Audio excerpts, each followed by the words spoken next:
আসসালামু আলাইকুম বন্ধুরা,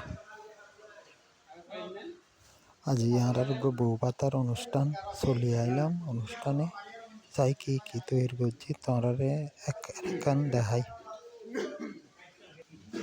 এই নয় পায়েস, তারপরে যে সস,